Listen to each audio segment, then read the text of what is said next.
రేపు దేశవ్యాప్తంగా సమ్మె జరగబోతుంది. కార్మికులతో పాటు అన్ని కార్మిక సంఘాలతో పాటు రైతు సంఘాలు, వ్యవసాయ కార్మిక సంఘాలు, మిగతా సంఘాలన్నీ కూడా సమ్మెకు పిలిపించాయి. కేంద్రంలో ఉండేటువంటి మోడీ ప్రభుత్వం అనుసరిస్తున్నటువంటి విధానాలు దేశవ్యాప్తంగా కష్టజీవులకు చాలా నష్టం చేకూరుస్తున్నాయి, వాళ్ళని ఇబ్బందుల పాలు చేస్తున్నాయి. అందుకనే ఈ సమ్మెకు పిలిపించారు.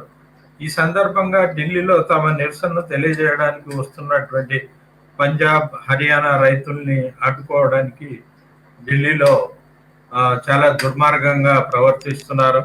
వాళ్ళ మీద డ్రోన్ల ద్వారా భయంకరమైనటువంటి శబ్దాలని సృష్టించి అక్కడి నుంచి తరిమి కొట్టడానికి ప్రయత్నిస్తున్నారు. నీటి ఫిరంగులను ప్రయత్నిస్తున్నారు. నిన్న రబ్బర్ బుల్లెట్లతో కూడా వాళ్ళ మీద ఫైరింగ్ చేశారు. సో ఇటువంటివన్నీ మనం చూస్తున్నాము. ఒక రైతులు ప్రధానంగా కోరుతున్నది ఎంఎస్పికి హామీ ఇవ్వండి, ఆ చట్టం చేయండి అని కోరుతున్నారు. కానీ కేంద్ర ప్రభుత్వం ఎంఎస్పికి రెడీగా లేదు కనుక వాళ్ళు ఆ ఉద్యమాన్ని కొనసాగిస్తున్నారు. దేశవ్యాప్తంగా కూడా ఇదే పరిస్థితి ఉంది. దేశంలో ఉన్నటువంటి అన్ని పొలిటికల్ పార్టీస్, రైతు సంఘాలు, వ్యవసాయ కార్మిక సంఘాలు కూడా రేపటి సమ్మెను బలపరుస్తున్నాయి. ఈ సందర్భంగా ఈ సంఘాలు కోరుతున్నది ఏంటి, ప్రభుత్వం అనుసరిస్తున్నటువంటి విధానం ఏంటి, వీటి పట్ల ప్రభుత్వం ఎందుకు ఇంత దుర్మార్గంగా వ్యవహరిస్తుంది అన్న అంశాల మీద ఈరోజు మనం తెలంగాణ రైతు సంఘం ప్రధాన కార్యదర్శి టి సాగర్ గారితో వెబినార్ ఏర్పాటు చేశాము.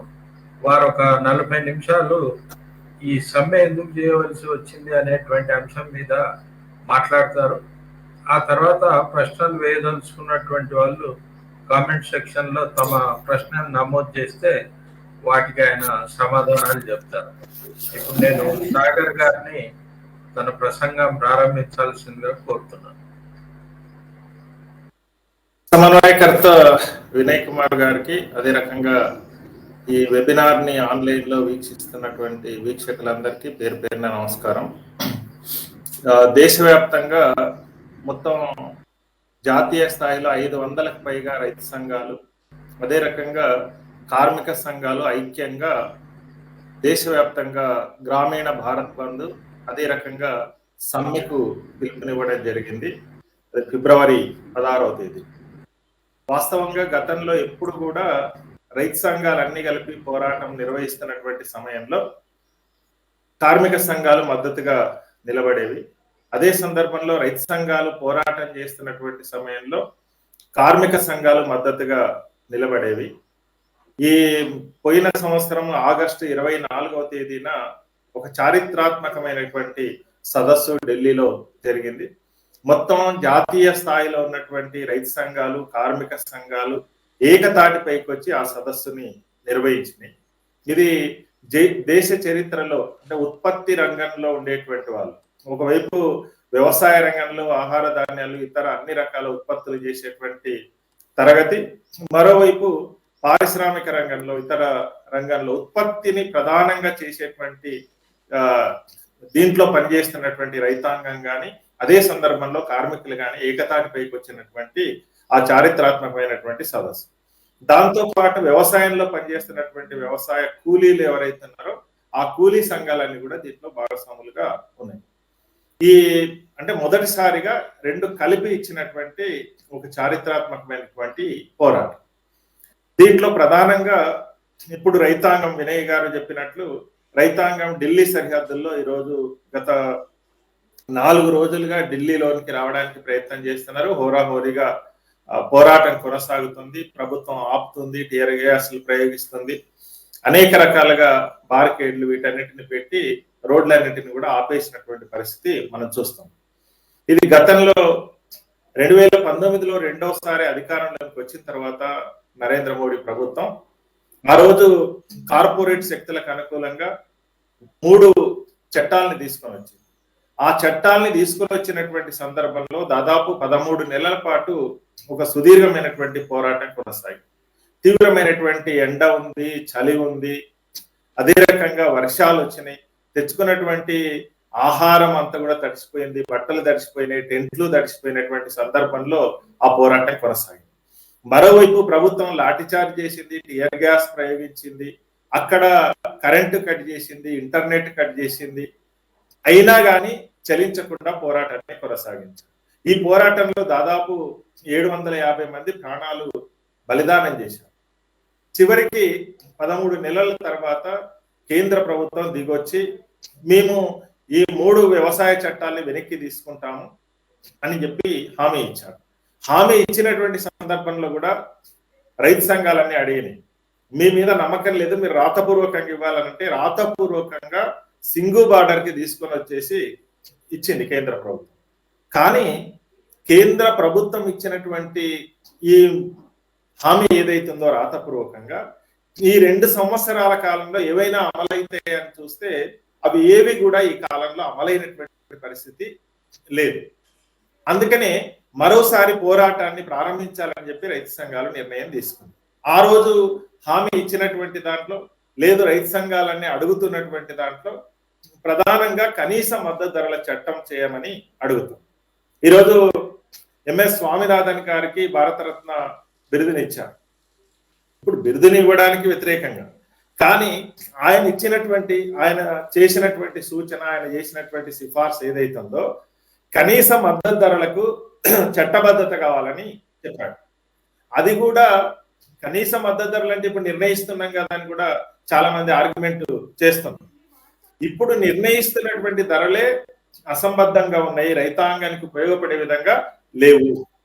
ఎలా ఉండాలి అనేటువంటిది ఆయన చెప్పినటువంటి ప్రధానమైనటువంటి సూచన, రైతులు ఇప్పుడు పెట్టుబడి, రైతులు పెట్టినటువంటి పెట్టుబడి, వాళ్ళు చేస్తున్నటువంటి శ్రమ, కుటుంబ శ్రమ, దానికి C2, దాంట్లో అదనంగా ఆయన చెప్పినటువంటిది ఏంటంటే C2 + 50% అని చెప్పి కాంప్రహెన్సివ్ కాస్ట్, దాంట్లో అదనంగా యాడ్ చేయమన్నది ఇప్పుడు ప్రభుత్వాలు యాడ్ చేయనటువంటిది ఆయన చెప్పినటువంటిది.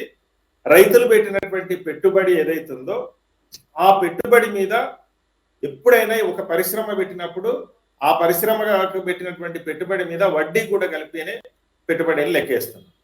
రైతుల పెట్టుబడికి కూడా వడ్డీని ఆ 4 నెలల పంట కాలానికో 6 నెలల పంట కాలానికో వడ్డీని కూడా మీరు దాంట్లో కలపాలి అని చెప్పి. రెండవది, ఏ పరిశ్రమకైనా రెంట్ కూడా పరిగణలోకి తీసుకుంది. ఇక్కడ కూడా రైతులకు భూమి కౌలును కూడా మీరు పరిగణలోకి తీసుకోమని చెప్పి చెప్పారు. భూమి కౌలు అదే రకంగా పెట్టుబడి మీద వడ్డీ కూడా కలిపితే ఆ మొత్తానికి 50% కలిపి మద్దతు ధర నిర్ణయించమని చెప్పి చెప్పారు. అది జరగడం లేదు, అంటే నిర్ణయమే జరగడం లేదు, మద్దతు ధర నిర్ణయమే జరగడం. ఒకవేళ నిర్ణయించినా కానీ నిర్ణయించిన మద్దతు ధర అమలవుతుందా అంటే నిర్ణయించిన మద్దతు ధర కూడా అమలవుతున్నటువంటి పరిస్థితి లేదు. ఎట్లా అమలు కావడం లేదు? ఈ రోజు వరికి 2201 రూపాయలు మద్దతు ధర నిర్ణయం చేస్తుంది.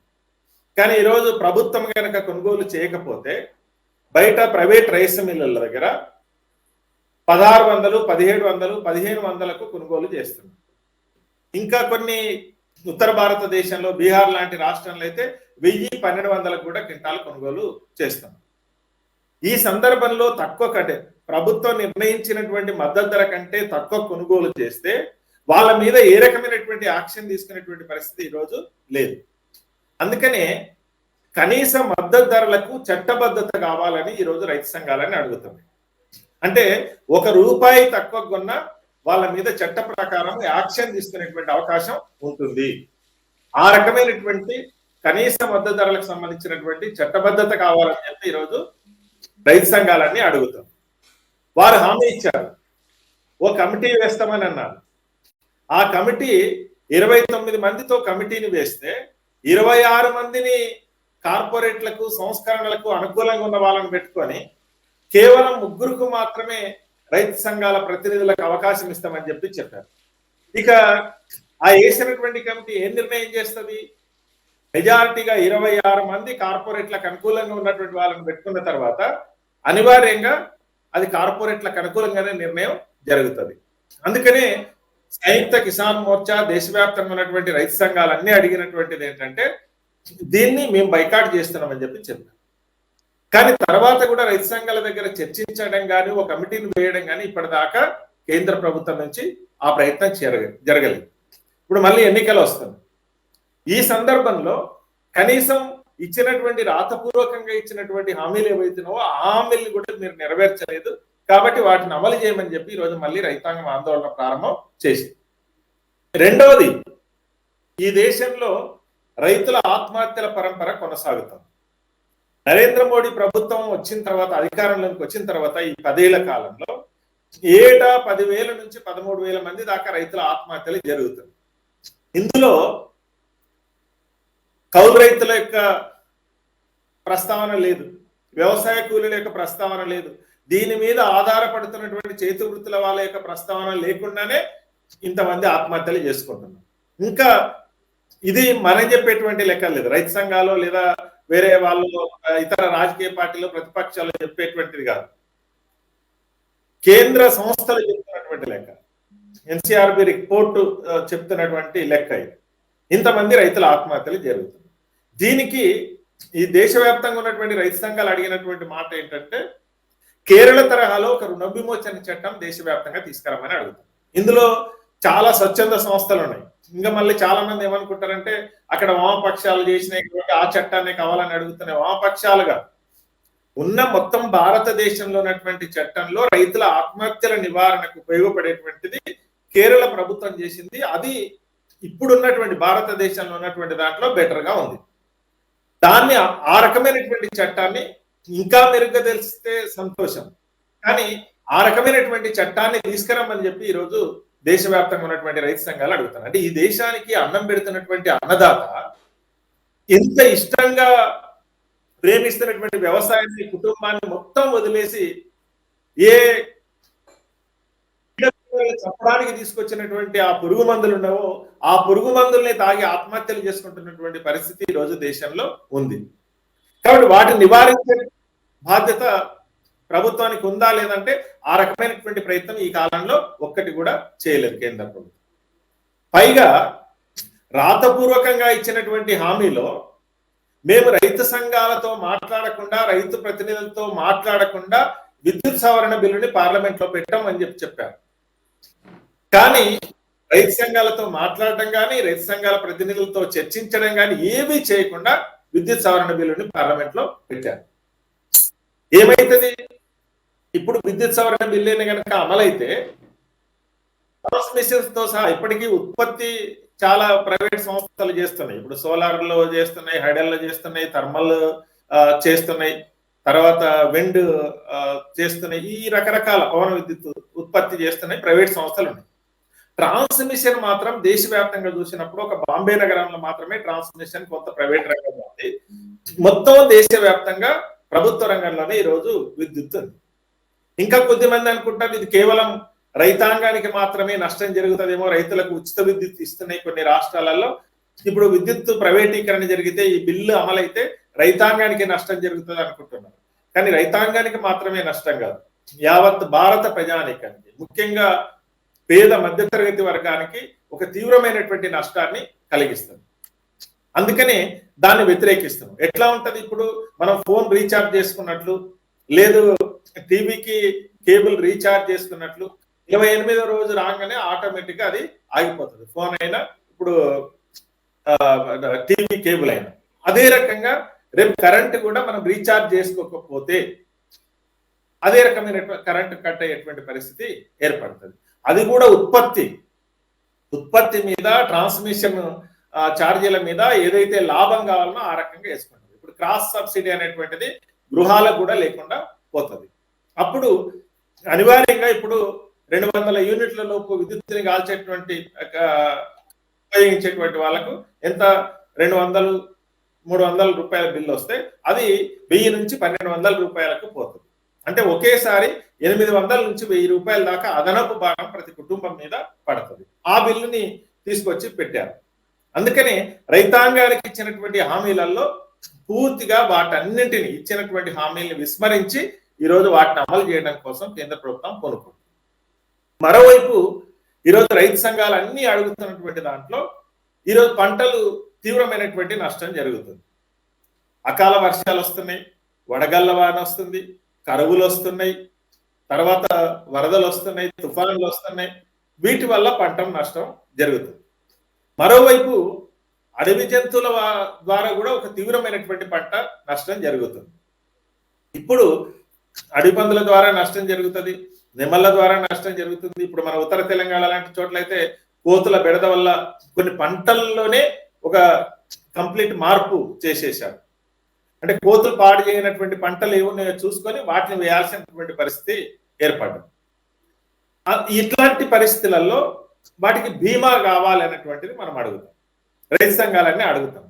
బీమా ఉంది కదా, ఈరోజు ప్రధానమంత్రి ఫసల్ బీమా యోజన పథకం ఉంది కదా అని చెప్పి చెప్తాము. ప్రధానమంత్రి ఫసల్ బీమా యోజన పథకము ఇది ఇన్సూరెన్స్ కంపెనీలకు ఉపయోగపడుతుంది, రైతాంగానికి ఉపయోగపడట్లేదు. ఇన్సూరెన్స్ కంపెనీలకు వేల కోట్ల రూపాయలు పోతా ఉన్నాయి. వాటిని ఆపాలి, రైతాంగానికి ఉపయోగపడే విధంగా దాన్ని తీసుకురావాలని చెప్పి చెప్తాము. ఇది మరి బాగుందని ఎవరైనా మాట్లాడేటప్పుడు చెప్పవచ్చు, కానీ బీజేపీ రాష్ట్రాలతో సహా నరేంద్ర మోడీ గారి స్వరాష్ట్రమైనటువంటి గుజరాత్ తో సహా ఇప్పుడు మనకు తెలంగాణ, ఆంధ్రప్రదేశ్ లాంటి రాష్ట్రాలు 8 రాష్ట్రాలు ప్రధానమంత్రి ఫసల్ బీమా యోజన పథకం నుంచి బయటకు వచ్చేసి. ఎందుకని? బీమా ప్రీమియం ఏదైతుందో కేంద్ర ప్రభుత్వం తన వాటాను తగ్గించుకొని రాష్ట్రాల వాటా పెంచేసి, అందుకని వాటి నుంచి బయటకు వచ్చేసి. ఇప్పుడు మనలాంటి రాష్ట్రాలు, తెలంగాణ లాంటి రాష్ట్రాలు అయితే ఆ ఫసల్ బీమా లేదు, ఏ బీమా పంటలకు సంబంధించినటువంటి దాంట్లో లేదు. దీంట్లో ముఖ్యంగా కౌలు రైతులు ఇట్లా అకాల వర్షాలు వచ్చినప్పుడు, వడగళ్ల వాన వచ్చినప్పుడు, లేదా ఇప్పుడు తెగుళ్ళు వచ్చినాయి. ఇప్పుడు తామర వైరస్ వస్తుంది, గులాబీ తెగులు వస్తుంది, పత్తికి గులాబీ తెగులు వస్తుంది, మిర్చికి అయితే తామర వైరస్ వస్తుంది. ఇది వచ్చినప్పుడు కౌలుకు చేస్తున్నటువంటి వాళ్ళు, కౌలుకు చేస్తున్న వాళ్ళకి అదనంగా భారం, కౌలు భారం అంట. సడన్ గా ఇట్లాంటి రోగం వచ్చినప్పుడు పంట అంతా ఒకేసారి దెబ్బతింటుంది. వీళ్ళకి ప్రభుత్వ బ్యాంకుల నుంచి అప్పులు కూడా దొరకవు, ఎందుకంటే కౌలుకు చేస్తుంటారు కాబట్టి వీళ్ళకి అదనం భారం అవుతుంది. ప్రైవేట్ వడ్డీ వ్యాపారస్తుల దగ్గర అప్పు తీసుకొని వచ్చింటారు, అప్పుల భారం తట్టుకోలేక ఆత్మహత్యలు చేసుకుంటున్నటువంటి పరిస్థితి ఏర్పడుతుంది. అందుకనే ఈ బీమా ఏదైతుందో రైతాంగానికి ఉపయోగపడే విధంగా మార్చాలనేటువంటిది ఈరోజు రైతు సంఘాలని అడుగుతున్నటువంటి పరిస్థితి ఉంది. దీనిలో కూడా ఒక స్పష్టమైనటువంటి మార్పు తీసుకొని రావాలని చెప్పి అడుగుతాం. అయితే కేంద్ర ప్రభుత్వం 3 వ్యవసాయ చట్టాలని వెనక్కి తీసుకున్నట్లే తీసుకొని వాటిని అదే రకంగా పెట్టి ఆ విధానాలు ఏవైతున్నాయో వాటిని దొడ్డిదారిన అమలు చేసే కార్యక్రమాన్ని ప్రారంభం చేసింది. అందులో ఈరోజు సహకార వ్యవస్థ ఉంది, సహకార సంఘాలు ఉన్నాయి. సహకార వ్యవస్థని నిర్వీర్యం చేసేదానికోసం ఈరోజు కూరుకుంటుంది. 100కు 100% ఎవరికిస్తే ఈ రుణాలు సహకార సంఘాలు, సహకార బ్యాంకులు గ్రామీణ ప్రాంత ప్రజానికానికి ఇస్తాయి. అందులో అత్యధిక భాగం రైతాంగానికి ఇస్తాయి. కానీ ఈరోజు మల్టీ స్టేట్ కోఆపరేటివ్ సొసైటీస్ పేరుతోన వీటన్నిటికి సపరేట్గా ఇవి రాష్ట్రాల పరిధిలో ఉంటాయి. కానీ కేంద్రం అమిత్ షా గారికి మంత్రిత్వ శాఖను ఏర్పాటు చేసి మొత్తం సహకార వ్యవస్థనంతటిని కూడా అమిత్ షా గారికి అప్పచెప్పేసి ఇప్పుడు మల్టీ స్టేట్ కోఆపరేటివ్ సొసైటీస్, ఇప్పుడు బ్యాంకులు ఉన్నాయి, బ్యాంకులలో పెద్ద పెద్ద వాళ్ళు అప్పులు తీసుకుంటున్నారు, వేల కోట్ల అప్పులు తీసుకుంటున్నారు, వాటిని ఎగ్గొట్టిపోయి విదేశాల్లో ఉంటున్నారు. కానీ సహకార బ్యాంకులలో ఆ రకంగా తీసుకునేటువంటి అవకాశం ఇప్పుడు లేదు. దీంట్లో లక్షల కోట్ల రూపాయలు ఉన్నాయి. వాటిని ఈ బడా కార్పొరేట్ సంస్థలకు వీటిలోకి రావడానికి కానీ వీటి ద్వారా లోన్లు తీసుకునేటువంటి అవకాశం కానీ ఇప్పుడు లేదు. కాబట్టి దీన్ని ఏం చేయాలి? దీన్ని మార్చాలి, అంటే కార్పొరేట్ సంస్థలకు ఉపయోగపడే విధంగా మార్చాలని చెప్పి ఇప్పుడు మల్టీ స్టేట్ కోఆపరేటివ్ సొసైటీస్ పేరుతో వీటిని కబలించే దానికోసం ప్రయత్నం చేస్తాం. మరోవైపు మద్దతు ధరలకు సంబంధించినటువంటి విషయంలో ప్రభుత్వ కొనుగోలు తన బాధ్యత నుంచి క్రమంగా తప్పుకుంటుంది. ఇప్పుడు సిసిఐ ఉంది, కాటన్ కార్పొరేషన్ ఆఫ్ ఇండియా, దానికి కేటాయించాల్సినటువంటి నిధులు క్రమంగా తగ్గించేస్తున్నారు. పంటల స్థిరీకరణ కోసం కేటాయించాల్సినటువంటి నిధులు తగ్గించేస్తున్నారు. అదే రకంగా ఎరువులకు ఇస్తున్నటువంటి సబ్సిడీ ఏదైతుందో మొన్నటి బడ్జెట్ లో కూడా సగానికి సగం నిధులు తగ్గించేశారు. అంటే ప్రభుత్వం రైతాంగానికి ఇస్తున్నటువంటి సబ్సిడీలు కానీ, రైతాంగానికి ఇస్తున్నటువంటి మద్దతు ధరల కొనుగోలు చేసేటువంటి పద్ధతిని కానీ, లేదు ప్రైవేట్ వాళ్ళు మరీ తక్కువ కొంటున్నటువంటి సందర్భంలో దాంట్లో ఇంటర్వ్యూన్ కావడానికి కేటాయించాల్సినటువంటి నిధుల్లో కానీ క్రమంగా కోతలు పెట్టుకుంటూ పోతాం.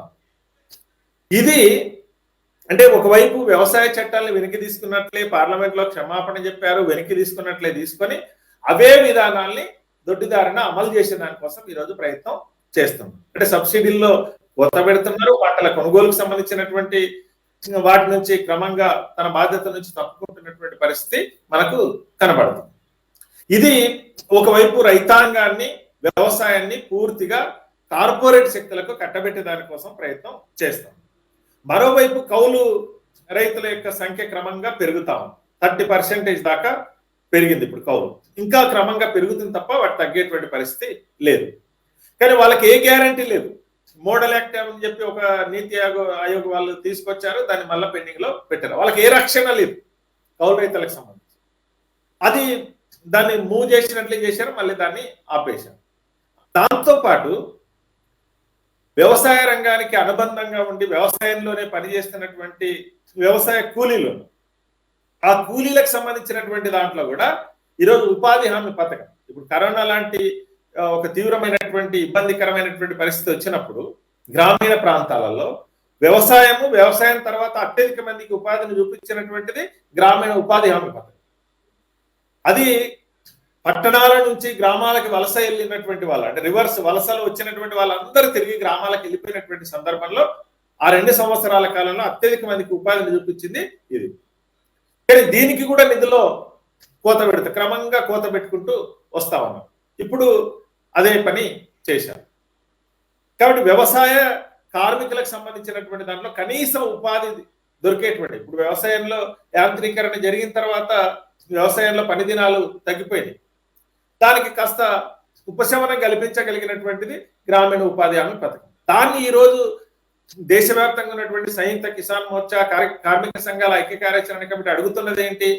మీరు ఉపాధి హామీ పథకాన్ని కనీసం 200 రోజులు పని జరిగేటట్లు, కనీస వేతనం 800 రూపాయలు కనీసం ఉండేటట్లు చూడమని చెప్పి ఈరోజు దేశవ్యాప్తంగా ఉన్నటువంటి సంఘాలు అడుగుతున్నాయి. కానీ ఉన్నటువంటి పని దినాలు తగ్గించి, బడ్జెట్ని తగ్గించి క్రమంగా వాటి కోత పెడుతున్నారు. ఇంకో మాట కూడా అడుగు, పట్టణాల్లో కూడా ఉపాధి, గ్రామీణ ఉపాధి ఉంది, పట్టణానికి సంబంధించినటువంటి ఉపాధి, పట్టణాల్లో కూడా చాలా మంది ఉపాధి లేక ఉన్నారు. కాబట్టి పట్టణాల్లో కూడా ఉపాధిని కల్పించే రకంగా పథకం ఉండాలని అడుగుతున్నారు. ఇప్పుడు త్రిపురలో గతంలో వామపక్ష ప్రభుత్వం ఉన్నప్పుడు పట్టణాల్లో కూడా దీన్ని అమలు చేసే దానికోసం ప్రయత్నం చేశారు. అందుకని పట్టణాల్లో కావాలని ఒక మాట, రెండో వైపు ఈరోజు గ్రామీణ ప్రాంతాల్లో ఉండేటువంటి వాళ్ళకు 200 రోజులు ఉండాలి, కనీస వేతనం రోజు కూలి 800 ఉండాలని అడుగుతుంటే వాటిలో ఉన్నటువంటి దాన్నే కోత విధించే దానికోసం ఈరోజు కేంద్ర ప్రభుత్వం పూనుకుంటుంది. మరోవైపు ఈరోజు కార్మికులు ఉన్నారు. కార్మికులకు సంబంధించి కనీసం అనేక దశాబ్దాల పాటు పోరాటం చేసి, ప్రాణాలు బలిదానం చేసి, త్యాగాలు చేసి సాధించుకున్నటువంటి కార్మిక చట్టాలని 29 చట్టాలని 4 కోడ్లుగా కుదించేశారు. అవి ఎవరికి ఉపయోగపడే విధంగా ఉన్నాయి? యాజమాన్యాలకు ఉపయోగపడే విధంగా ఉన్నాయి, బడా కార్పొరేట్ సంస్థలకు ఉపయోగపడే విధంగా ఉన్నాయి. యూనియన్ పెట్టుకునేటువంటి అవకాశం కూడా లేకుండా చేసినాయి. అసలు యూనియన్ తో సంబంధం లేకుండా, కార్మికుల యొక్క అనుమతి లేకుండా వారిని వెళ్ళగొట్టే దానికోసం అవకాశాన్ని ఇస్తా ఉన్నాయి.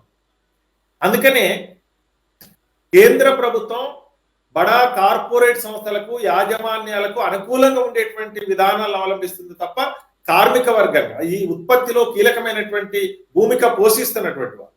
అందుకని నిజ వేతనాలు పడిపోతున్నాయి, కార్పొరేట్ల యొక్క లాభాలు మాత్రం క్రమంగా పెరుగుతా ఉంది. నిజ వేతనాలు ఎప్పుడైతే పడిపోతున్నాయో కార్మికులై, వాళ్ళ కొనుగోలు శక్తి కూడా పడిపోతుంది. ఇప్పుడు ఆక్స్ఫామ్ నివేదిక చెప్పింది, ఇప్పుడు ఒకవైపు భారతదేశం వెలిగిపోతా ఉంది, బ్రహ్మాండంగా ఉంది, ఆదాయం రెట్టింపు చేస్తా ఉన్నాం. మేము ఈ 10 ఏళ్ల కాలంలో ఎక్కడ దాకా వెళ్ళింది భారతదేశం అంటే ప్రపంచంలో 5వ స్థానానికి వెళ్ళింది ఆర్థిక వ్యవస్థ అని చెప్తున్నాం. కానీ ఆక్స్ఫామ్ నివేదికలో చెప్పింది ఏంటంటే ఇప్పటికీ 80 కోట్ల మందికి కనీసమైనటువంటి ఆహారము లభిస్తున్నటువంటి పరిస్థితి లేదు భారతదేశంలో అని చెప్పి చెప్తాను. అంటే ఒకవైపు వెలిగిపోతుంది అనేటువంటిది, ఎవరు వెలిగిపోతున్నారు? బడా కార్పొరేట్ సంస్థలు వెలిగిపోతున్నాయి. అదానీ లాంటి వాళ్ళు, అంబానీ లాంటి వాళ్ళు వెలిగిపోతున్నారు. వాళ్ళకు కార్పొరేట్ ట్యాక్స్ మనం అడుగుతున్నటువంటిది సంపద పన్ను వేయాలి, కార్పొరేట్ ట్యాక్స్ అదనంగా వేయాలి అని చెప్తున్నాయి. ఈరోజు దేశవ్యాప్తంగా ఉన్నటువంటి కార్మిక సంఘాలు కానీ లేదా అనేక మంది ఆర్థికవేత్తలు కానీ చెప్తున్నారు. ఆ రకంగా వాళ్ళని అదనంగా వేయట్లేదు, అదనపు రాయితీలు ఇస్తున్నారు. దానివల్ల కార్మికుల యొక్క నిజ వేతనాలు పడిపోతున్నాయి, బడా కార్పొరేట్ సంస్థల యొక్క ఆదాయం మాత్రం క్రమంగా పెరుగుతున్నటువంటి పరిస్థితి ఉంది. ఈ సందర్భంలో మొత్తం దేశవ్యాప్తంగా ఉన్నటువంటి రైతు సంఘాలు, కార్మిక సంఘాలు ఐక్యంగా అడుగుతున్నటువంటిది ఏంటంటే కనీస వేతనం 26,000 ఉండే విధంగా మీరు నిర్ణయం చేయమని అడుగుతున్నారు. మీరు లేబర్ కోడ్లు ఏవైతే 4 లేబర్ కోడ్లు తెచ్చారో, పోరాడి సాధించుకున్నటువంటి కార్మిక చట్టాలన్నింటినీ తుంగలో దొక్కే దానికోసం ప్రయత్నం చేశారో, వాటిని ఆ 4 లేబర్ కోడ్లు వెనక్కి తీసుకోమని చెప్పి ఈరోజు అడుగుతాం. కానీ వాటిని చేయడానికి కూడా ఈరోజు కేంద్ర ప్రభుత్వం సిద్ధం కావడం లేదు. మరోవైపు ఈరోజు రాష్ట్రాల హక్కుల్ని హరిస్తోంది, రాష్ట్రాల పరిధిలో ఉన్నటువంటి వ్యవస్థలన్నింటినీ తాను తీసుకునే దానికోసం ప్రయత్నం చేస్తా ఉంది. అంటే రాష్ట్రాల యొక్క హక్కుల్ని హరిస్తోంది.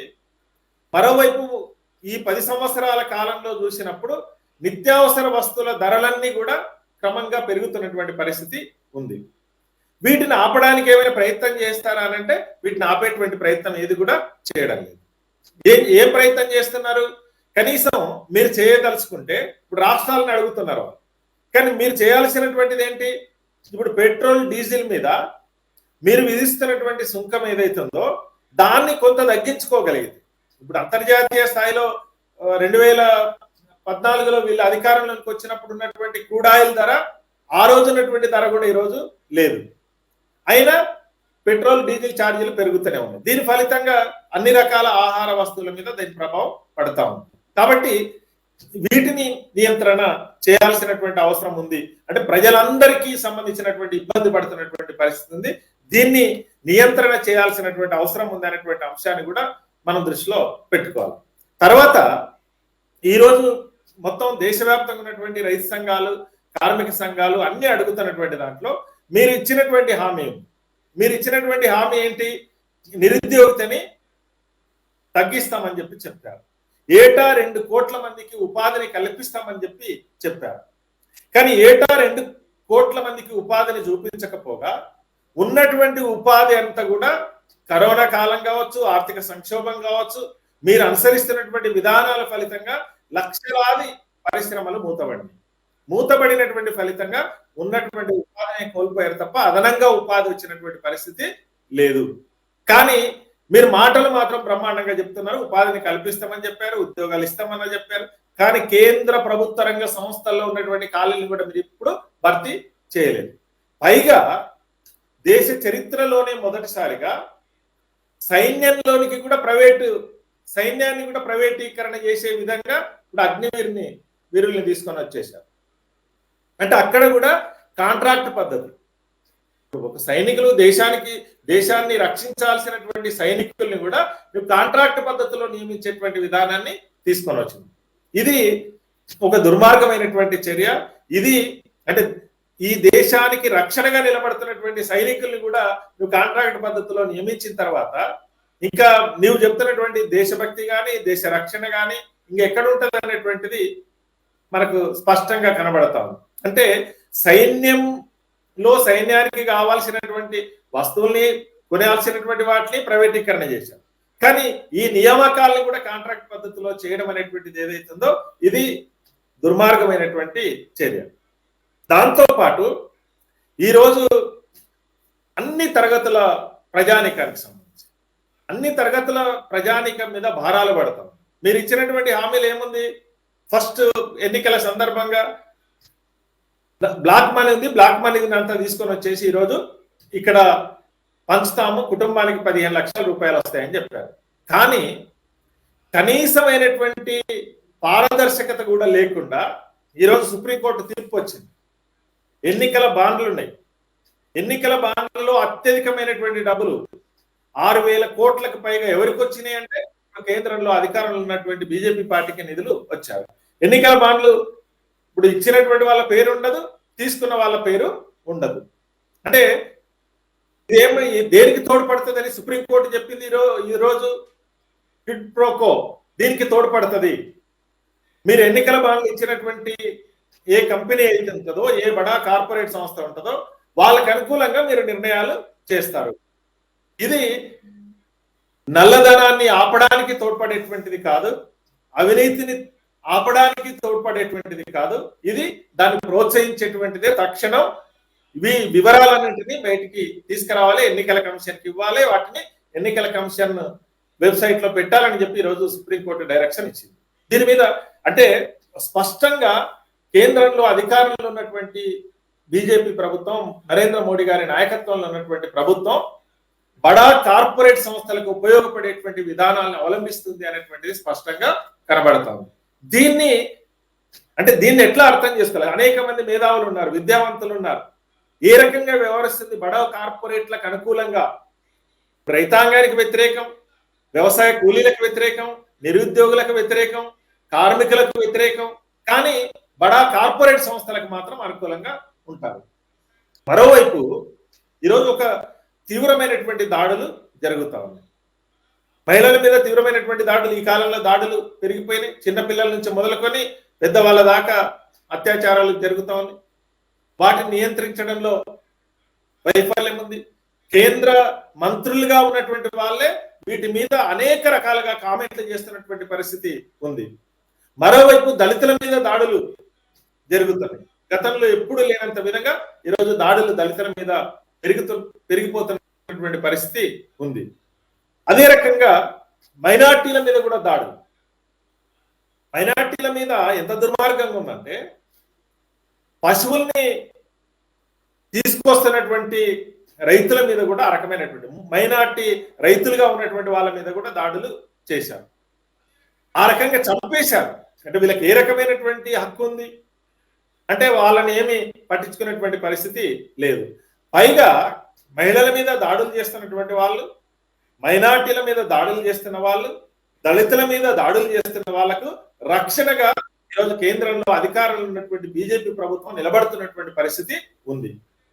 రెజ్లింగ్ క్రీడాకారులు, మహిళా క్రీడాకారులు, వాళ్ళు ఈ దేశానికి పథకాలు చేస్తున్నటువంటి వాళ్ళు, గోల్డ్ మెడల్స్ తీసుకొస్తున్నటువంటి వాళ్ళు, వాళ్ళ మీద లైంగిక వేధింపులు బీజేపీకి సంబంధించినటువంటి ఒక పార్లమెంట్ సభ్యుడు ఆ రకంగా చేస్తున్నాడంటే ఆయన మీద యాక్షన్ తీసుకోలేదు. వాళ్ళు ఢిల్లీ వీధుల్లో వచ్చి ఆందోళన చేయాల్సినటువంటి పరిస్థితి ఏర్పడింది. అందుకని ఒకవైపు అశేష ప్రయాణికం ఎవరైతే ఉన్నారో, శ్రామికులు ఎవరైతే ఉన్నారో వాళ్ళ మీద ఒక తీవ్రమైనటువంటి దాడులు కొనసాగుతుంది. ఒకవైపు భారాలు వేస్తున్నారు, ఉన్నటువంటి రైతుల్ని కోత విధిస్తున్నారు, మరోవైపు భౌతికంగా దాడులు కొనసాగుతుంది. కార్పొరేట్లకేమో రాయితీలు ఇస్తా ఉన్నారు. ఈ సందర్భంలో ఒక ప్రజల్లో ఒక అసంతృప్తి వస్తుంది, వ్యతిరేకత వస్తుంది అని అనుకున్నప్పుడు దీన్ని ఎట్లా డైవర్ట్ చేయాలి? దీన్ని డైవర్ట్ చేసే దానికోసం ప్రయత్నం చేస్తా ఉన్నాం. దాంట్లో అనేక రకాల అంశాలు ఇప్పటికే తీసుకొని వచ్చారు. ఉమ్మడి పౌరసత్వం పేరుతో ఒక చర్చను తీసుకొని వచ్చారు.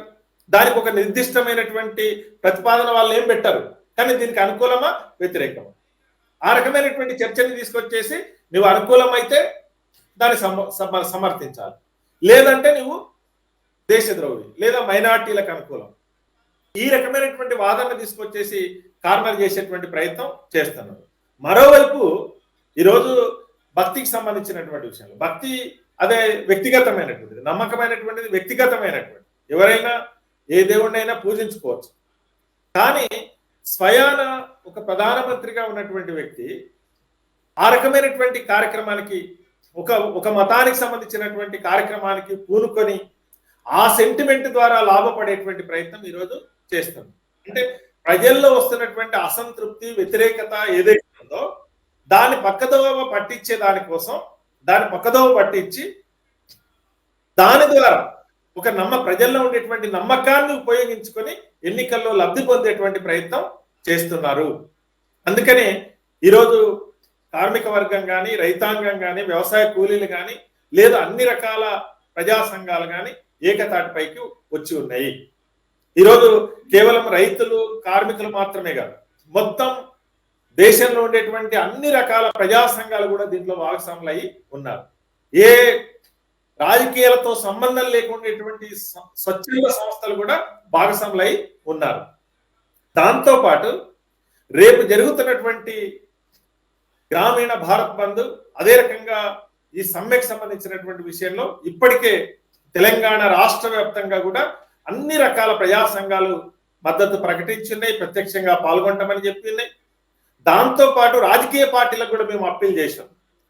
ఇప్పుడు రాజకీయ పార్టీలు ఇప్పటికే బహిరంగంగా ప్రకటించున్నాయి. అధికారంలో ఉన్నటువంటి కాంగ్రెస్ పార్టీ, వాళ్ళ పార్టీకి సంబంధించినటువంటి వాళ్ళు ప్రత్యేకంగా మీటింగ్ పెట్టారు. కార్మిక సంఘాలు, రైతు సంఘాలు కలిపి నిర్వహించినటువంటి మీటింగ్కి వచ్చి మద్దతుని ప్రకటించారు. వామపక్ష పార్టీలన్నీ కూడా ఈరోజు మద్దతుని ప్రకటించి ఉన్నాయి. ఈరోజు ప్రతిపక్షంలో ఉన్నటువంటి బీఆర్ఎస్ కూడా మేము విజ్ఞప్తి చేసి ఉన్నాం.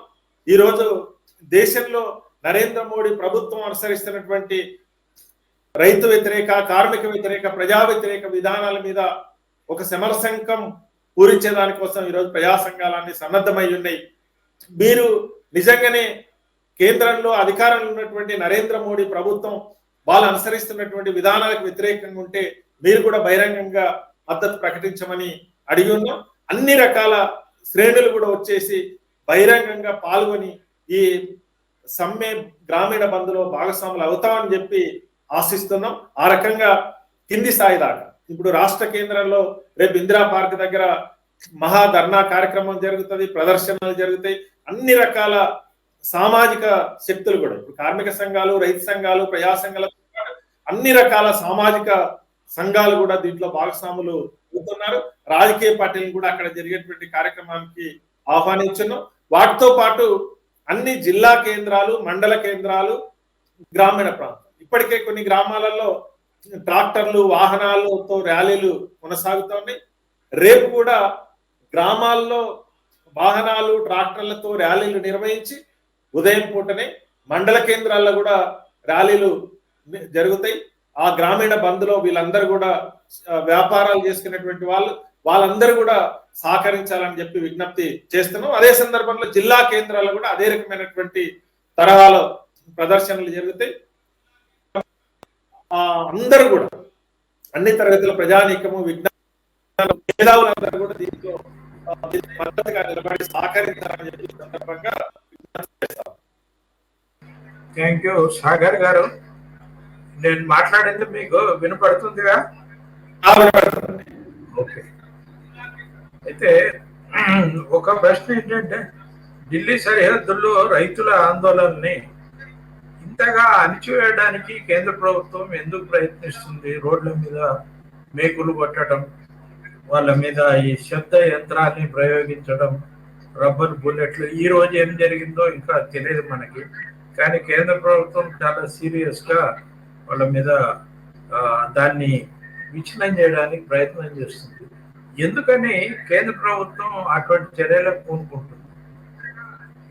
వాస్తవంగా కేంద్ర ప్రభుత్వం అనుసరిస్తున్నటువంటి విధానంలో కేంద్ర ప్రభుత్వం వినపడుతుందండి? వినపడుతుంది.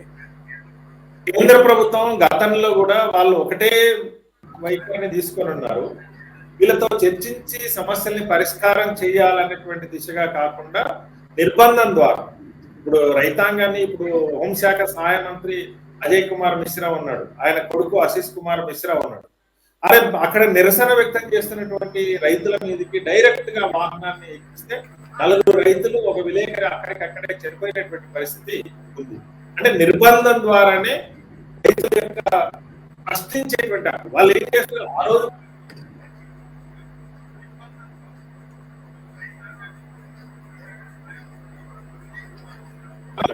ఈ రోజు కూడా ఢిల్లీకి రానిస్తే అక్కడ సభ పెడతారు, మాట్లాడతారు, బైఠాయించి కూర్చుంటారు. గతంలో కనుక మనం చూసుంటే చెరుకు రైతులు అదే రకంగా వచ్చున్నారు.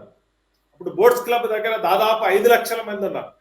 ఉంటే ఆ రోజు ఉన్నటువంటి కాంగ్రెస్ ప్రభుత్వం మొత్తం అక్కడ వచ్చినటువంటి రైతాంగానికి భోజనాలు, నీళ్లు అన్ని ఏర్పాటు చేసి మీ సమస్యలు పరిష్కారం చేస్తామని చెప్పి హామీ ఇచ్చి పంపించారు. ఇప్పుడు మనము కోరుతున్నటువంటిది ఏంటంటే, కనీసం మీరు చర్చించి మంత్రులు పంపుతున్నారు, కానీ మీరు ఏ హామీ ఇస్తున్నారంటే హామీ ఇచ్చారు, రాతపూర్వకంగా ఇచ్చారు, వాటిని విస్మరించారు. ఇప్పుడు మళ్ళీ ఎన్నికలు వస్తుంది.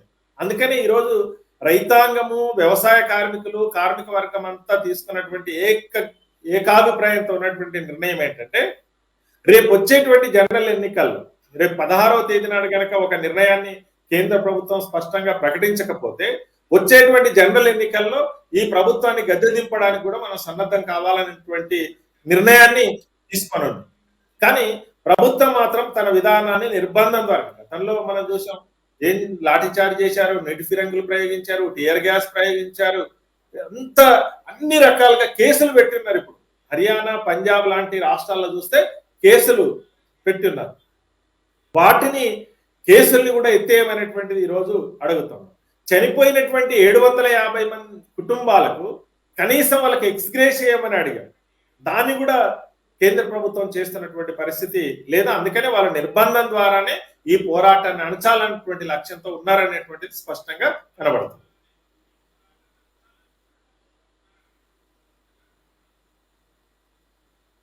మీరు మైక్ ఆన్ చేయలేదండి. Mike on.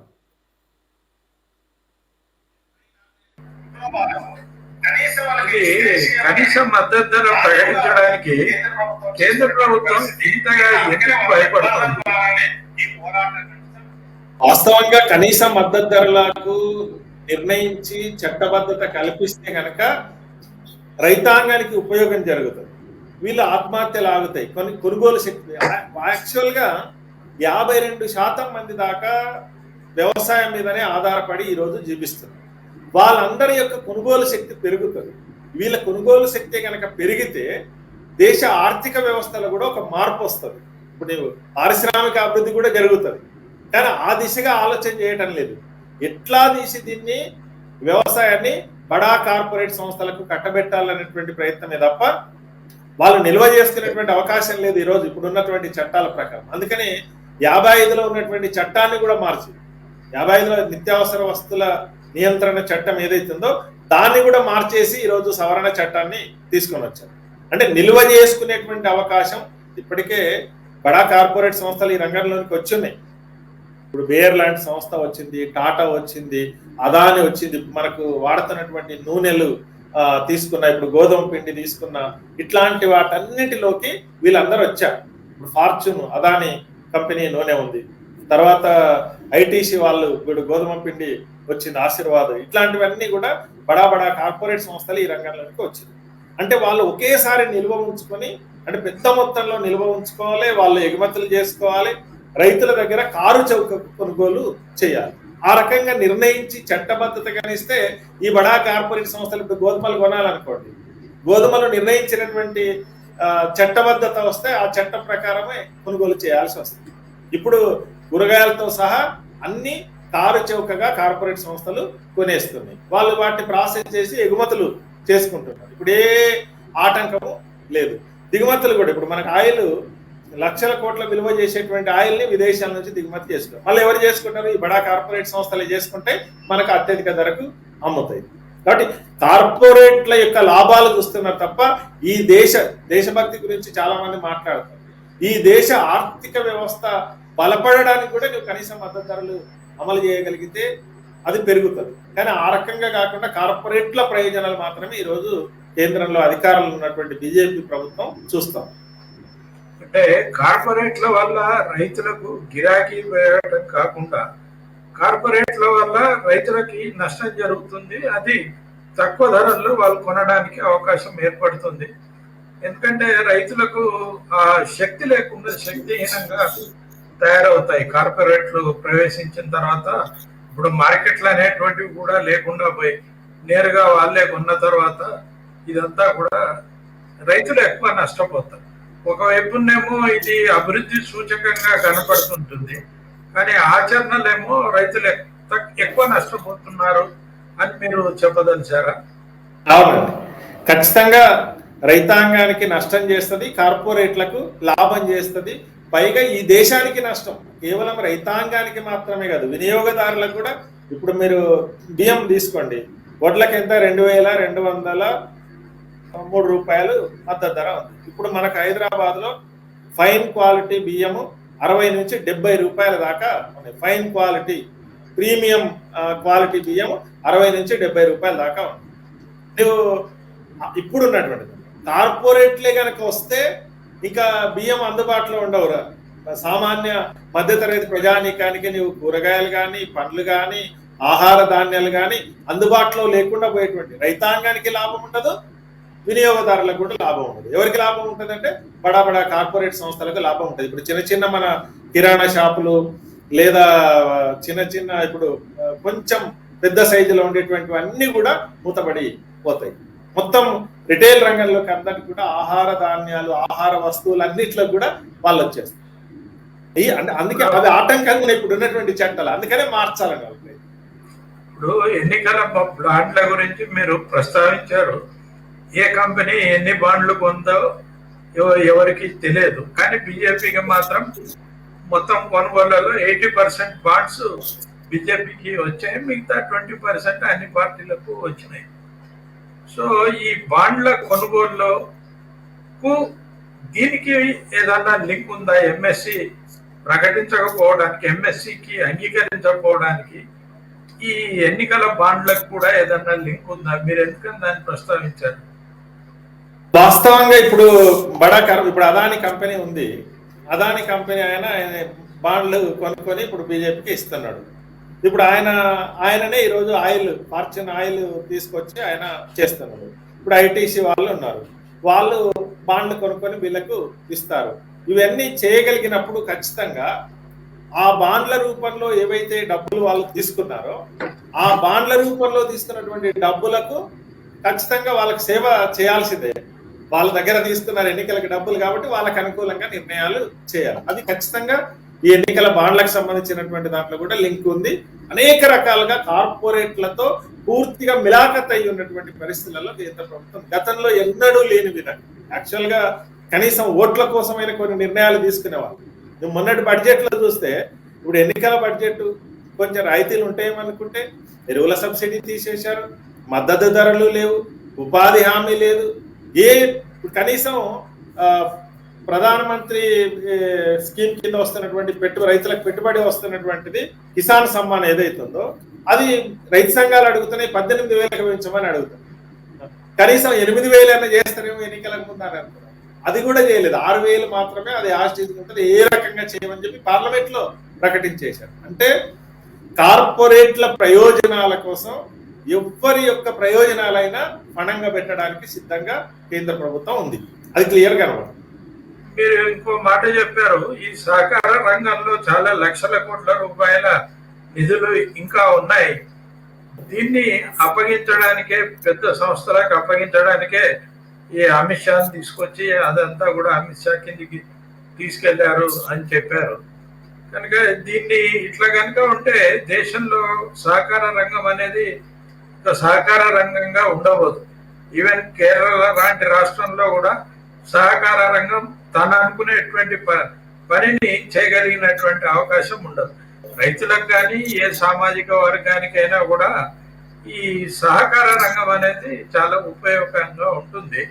కానీ ఇప్పుడు మీరు చెప్తున్న దాన్ని బట్టి సహకార సంఘం పూర్తిగా సహకార వ్యవస్థనే పూర్తిగా నిర్వీర్యం అయిపోయేటట్టు కనపడుతుంది. అంతే.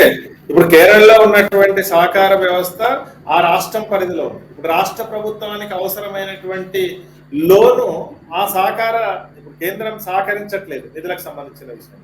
అప్పుడు సహకార బ్యాంకుల నుంచి రాష్ట్ర ప్రభుత్వమే అప్పులు తీసుకుంటుంది. అక్కడ రాష్ట్రాల పరిధిలో ఉంది కాబట్టి ఇప్పుడు మల్టీ స్టేట్ కోఆపరేటివ్ సొసైటీలు అయిన తర్వాత పెట్టుబడిదారులు దీనిలోకి వస్తారు, షేర్లు కొంటారు.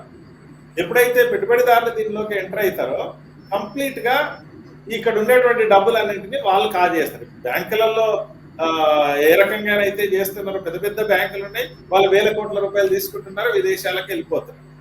పెట్టుబడి అందులో పెట్టిన దాచుకున్న పొదుపు చేసుకున్నటువంటి వాళ్ళందరూ కూడా నష్టపోయేటువంటి విధంగా అనేక బ్యాంకులు జరిగింది. ఇప్పుడు సహకార వ్యవస్థలో ఆ రకమైనటువంటి అవకాశం లేదు. ఇప్పుడు దాంట్లో చొరబడి దానికోసం ఈరోజు multi state cooperative society act తీసుకొని వచ్చేసి అది ఆ శాఖను ప్రత్యేకం కేంద్రంలో లేదు ఇప్పటిదాకా, కానీ ఆ శాఖను ఏర్పాటు చేసి అమిత్ షా గారికి దాన్ని అప్పచెప్పేసి దాంట్లో బడా కార్పొరేట్ సంస్థలు చొరబడే దానికోసం ప్రయత్నం చేస్తుంది. ఇటీవల కేంద్ర ప్రభుత్వం పార్లమెంట్ లో చేసినటువంటి ప్రకటనలు బడ్జెట్ సందర్భంగా కొన్ని కోట్ల మందిని మేము దారిద్ర్య రేఖకు ఎగువకు తీసుకెళ్ళాము అని చెప్పారు. మీరు చెప్తున్నదేమో దానికి విరుద్ధంగా ఉంది. ఏది కరెక్ట్? వాస్తవంగా అంటే మనం చెప్పే లెక్క కాదు, ఆక్స్ఫామ్ సర్వే చెప్పినటువంటిదే 80 కోట్ల మంది ఉన్నారు. అంటే ఆహార సమస్యను ఎదుర్కొంటున్నటువంటి వాళ్ళలో 80 కోట్ల మంది ఉన్నారనేది మనం చెప్పలేదు, ఆక్స్ఫామ్ నివేదిక చెప్తుంది. వాస్తవంగా కూడా ఈరోజు ఉన్నటువంటి అంటే నిజ వేతనాలు, కార్మికుల యొక్క నిజ వేతనాలు పడిపోయిన తర్వాత, పని దొరకకుండా అయిపోయిన తర్వాత, నువ్వు నిత్యావసర వస్తువుల ధరలు పెరుగుతున్నటువంటి తీరును చూసిన తర్వాత ఖచ్చితంగా ఆక్స్ఫామ్ యొక్క నివేదిక కరెక్ట్ గా ఉంది అనేటువంటిది స్పష్టంగా కనబడుతుంది. వీళ్ళు వెలిగిపోతుంది, రైతుల ఆదాయాన్ని రెట్టింపు చేస్తాము అనేటువంటిది 2022 వరకే చేస్తామన్నారు, 23 పోయింది, 24 అయింది, రైతుల ఆదాయం రెట్టింపు కాలేదు, రైతుల ఆత్మహత్యలు కొనసాగుతాయి, కార్మికుల యొక్క నిజ వేతనాలు పెరగలేదు, ఉన్నటువంటి కార్మికుల హక్కులన్నింటినీ కాలరాసేశారు. నిరుద్యోగిత పెరిగిందా లేదా? పని చేయగలిగిన వాళ్ళు మొత్తం ప్రపంచంలోనే పని చేయగలిగినటువంటి వాళ్ళ సంఖ్య అత్యధికంగా ఉన్నటువంటిది భారతదేశం. కానీ వాళ్ళకి పని చూపించేటువంటి పరిస్థితులలో ఈ రోజు కేంద్రంలో అధికారంలో ఉన్నటువంటి బీజేపీ ప్రభుత్వం లేదు. అందుకనే అంటే మానవ వనరుల్ని వాడుకొని ఈ దేశాన్ని అభివృద్ధి పథంలో నడపాల్సినటువంటి అవకాశం ఉన్నా ఆ అవకాశాన్ని ఉపయోగించుకునేటువంటి దీని వైపు కాకుండా కార్పొరేట్లకు లాభాలు చేకూర్చేటువంటి వైపే కేంద్రంలో అధికారం ఉన్నటువంటి బీజేపీ ప్రభుత్వం ప్రయత్నం చేస్తుంది. అది స్పష్టంగా కనబడుతుంది. ఓకే.